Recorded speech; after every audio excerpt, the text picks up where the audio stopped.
ખેડાના Sevaliya police station વિસ્તારમાં પાલી ગામ નજીક મહીસાગર નદીના બ્રિજ પાસે એક યુવકની શંકાસ્પદ હાલતમાં લાશ મળી આવતા ચકચાર મચી. મૃતક ગોધરાના વાવડી ખુર્દ ગામના મહિપાલસિંહ ઝાલા હોવાનું સામે આવ્યું.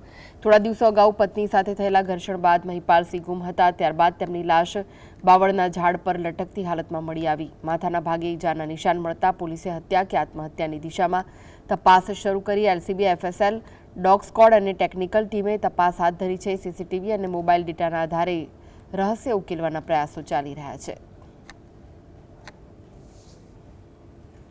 ઈસમ વિરુદ્ધ આ ઈસમને કોઈ મારી નાખ્યો એ મુજબ ફરિયાદ દાખલ કરવામાં આવી હતી અને એ બાબતે પોલીસે તપાસ ચાલુ કરી દીધી છે. ડોગ સ્ક્વોડ બોલાવવામાં આવેલ, એફએસએલને બોલાવવામાં આવેલ, એલસીબીની ટીમ પણ આવેલ હતી અને કઈ બાબતે કયા કારણોસર એને મારી નાખવામાં આવેલ છે એની તપાસ પોલીસ ચાલુ કરી દીધેલ છે. એના સંબંધો, એની પત્નીની બાબત, શું કે મિત્રો સાથે કે સંબંધો સાથે એના પિયરના, મીનાબેનના પિયરના કોઈ વ્યક્તિ સંડોવાયેલ છે કેમ, એ તમામ બાબતોને ધ્યાનમાં રાખી અને પોલીસે તપાસ ચાલુ કરી દીધેલ છે.